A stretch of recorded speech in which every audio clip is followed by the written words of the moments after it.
Gabriel Bortoleto's position in Formula One has become one of the most talked about subjects in the sport recently. Fans in Brazil, Europe, and even insiders in the F1 paddock are all asking the same question. Is Bortoleto really at risk of losing his seat at Sauber? While the rumors continue to grow louder, the truth may be very different from what people are assuming. When we look beyond the speculation and dig into real statements from the team, international reports, and Bortoleto's own performance, we find a very different story. A story of progress, support, and growing potential.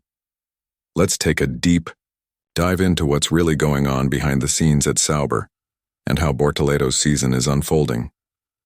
Gabriel Bortoleto may not have scored points in the opening races of the 2025 season, but that doesn't mean he's been underperforming. In fact, respected international media outlets like the French and German editions of motorsport.com have been closely following his progress.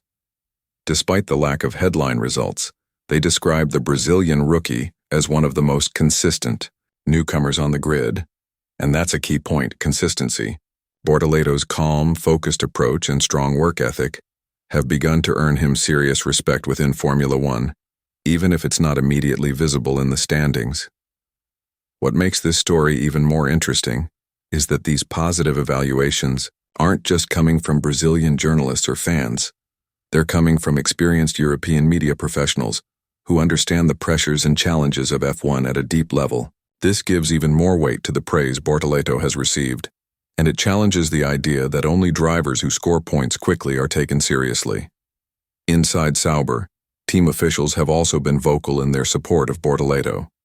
Jonathan Whitley, the team principal, recently spoke publicly about the Brazilian driver, highlighting his professionalism and commitment. According to Whitley, Bortoleto consistently shows up ready to learn, works closely with the engineers, and is always looking to improve. These are exactly the qualities teams look for in a driver they want to develop long-term. In one of the ADI recent Grand Prix weekends, Whitley even admitted that the team had made a strategic mistake with tire choice that significantly affected Bortoleto's race result. In other words, the disappointing outcome wasn't the driver's fault. It was a team error. And despite that setback, Whitley pointed out that Bortoleto's overall performance is progressing. His internal metrics, those behind the scenes, details that only the team sees, show a young driver steadily improving with each session. Perhaps the most eye-opening comment came from Beat Zender, a veteran figure at Sauber who's been part of the team through multiple eras. He directly compared Bortoleto to Charles Leclerc, recalling how Leclerc displayed similar qualities when he first joined the team. Zender emphasized Bortoleto's commitment behind the scenes, especially his work with the engineers and his desire to understand every technical detail of the car. That level of involvement, combined with a strong self-awareness and willingness to grow, has convinced many in the team that Bortoleto is on the right path. Being compared to a driver like Leclerc, who is now one of Ferrari's top stars, is no small thing. It suggests that Bortoleto is being looked at not just as a temporary replacement, but as a potential long-term asset, perhaps even a future leader of the team. Even though he hasn't had standout results yet, it's clear that he's earning the respect and trust of those around him. Bortoleto's teammate this season is Nico Hülkenberg, a highly experienced driver known for his technical feedback and qualifying performances. Many observers were curious to see how the rookie would fare against such a seasoned competitor. The answer? Surprisingly well. In several qualifying sessions, Bortoleto has been just fractions of a second behind Hülkenberg, and in some cases, even ahead. At the Chinese sprint race, for example, Bortoleto outqualified Hülkenberg despite having fewer laps of experience on that circuit. This close performance level is not something to take lightly. For a rookie to be matching or even challenging a veteran in their first season shows incredible promise. Of course, Bortoleto doesn't need to beat Hülkenberg every weekend to prove his worth. What matters is that he's staying close in terms of performance and adapting quickly to the demands of Formula One. That's exactly what he's doing, and it's one of the reasons the team continues to support him so strongly. Another important point is that Sauber's current struggles have more to do with the car than with either of its drivers. The technical team has acknowledged that the car needs improvements, particularly in terms of overall stability and race pace. This means that even a top-tier driver would face challenges in extracting strong results under the current circumstances. In that context, Bortoleto's ability to stay competitive is even more impressive. There are also rumors about Audi's increasing involvement with Sauber as the German manufacturer prepares to officially enter F1. Many believe that Bortoleto is being groomed for a key role in that future project.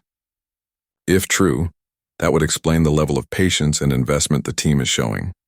Rather than expecting immediate points or podiums, they are focusing on building a foundation, and Bortoleto is a central part of that. From a business standpoint, Bortoleto's market value is also holding up well. His sponsors remain committed and his reputation is growing among team principals and media. That kind of support is essential for securing long-term opportunities in Formula One. If he continues to match Hülkenberg and show steady improvement, his chances of staying with the team, or even moving up as Audi takes control, are strong. Now let's shift to the other major headline from this story: Ferrari and Lewis Hamilton. As the team continues to search for answers in 2025, one major issue has finally come to light. The SF25, Ferrari's car this season, has a structural flaw that makes it extremely difficult to handle in slow corners, especially when the fuel tank is light. This creates major problems during qualifying sessions, when the car should be at its fastest. Instead of gaining an advantage, Ferrari's drivers are struggling with instability and a lack of grip. Interestingly, this issue appears to affect Lewis Hamilton more than Charles Leclerc.